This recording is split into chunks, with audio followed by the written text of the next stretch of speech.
Our second picture, which is really the key to your book, is a 1904 Oldsmobile curved dash or dash curve. Curved dash Oldsmobile. Now that is the little turn up in the front that gave it the curve, which came from a cart or from a phaeton or something like that. It actually came from a horse-drawn sleigh. The front of the sleigh had, and if you look at it, you can in your mind's eye, yeah. And this was the what shall we say? This was the VW Beetle of its day. It was the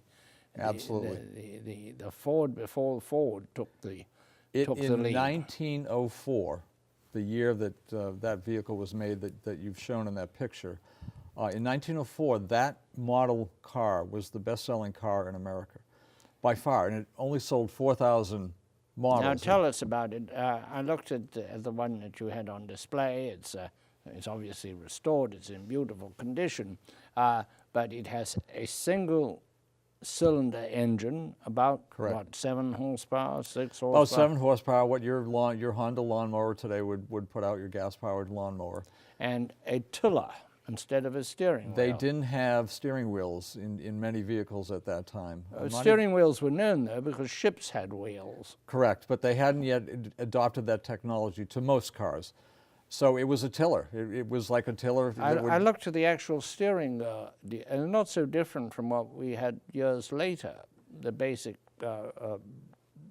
steering mechanism. The basic mechanism connected to the wheels was, in fact, very similar to what came later, and in fact, is pretty much in cars today. But the operator part of it was not a wheel, it was a tiller. And where was the accelerator? The accelerator would be on the right-hand side. It was on the floor. As we said, it had a 7 horsepower engine. You had to hand crank it, as we saw yesterday when we ran one of these, when they ran one of these. But they did race these across country, didn't they? They did, and that's one of the sub-narratives of this book, and actually how I became interested in writing this book. In 1905, that model vehicle raced another Oldsmobile. It was part race, part publicity and marketing stunt from Manhattan to Portland, Oregon. Now, to think that a vehicle like that, or any vehicle, any gas-powered vehicle, could even travel that distance was pretty extraordinary, because a lot of that trip, particularly once you get west of the Mississippi, there were no roads. They followed railroad tracks, and they went on old stagecoach trails, and it took them the winter of that race. And of course, the conditions were terrible. Ruts and horses had dug up the ground. Exactly. Brought up stones. Anybody who knows anything about horses knows they tend to bring up stones that are close to the surface. Yeah, and they left in the spring, and so spring rains turned all the roads to mud, which was a real nightmare for this car or for any form of transportation. Washed bridges out. They got swept away in a couple of floods. I mean, it was quite an adventure.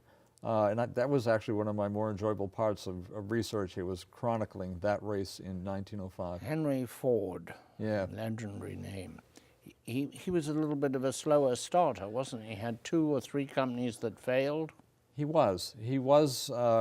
had 2 companies that failed until June of 1903, when he formed what we now know as the Ford Motor Company. That was his 3rd automobile. He was a farm boy from outside of Detroit, but he was born with a natural talent for mechanics, for tools, for clocks and watches. He taught himself as a young boy how to fix clocks and watches. Also, he went for the mass market before there was a mass market. He saw that possibility when other people wanted to sell value-added expensive cars, which is basically still true today, because there's a larger markup in expensive cars. Yeah, I mean, there were a lot of manufacturers, including Olds at that time, which made that curved dash. The new person who took over there in one of the great corporate coups of America, he deposed the founder, Ransom Olds. He wanted to build those high-priced cars, but Henry Ford knew right from the start that the success was going to be cheap, reliable, mass-market cars. And the Dash sold for $650. Correct.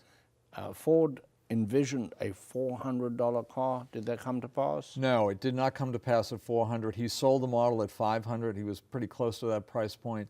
And then the T came out, and it wasn't that much more in 1908.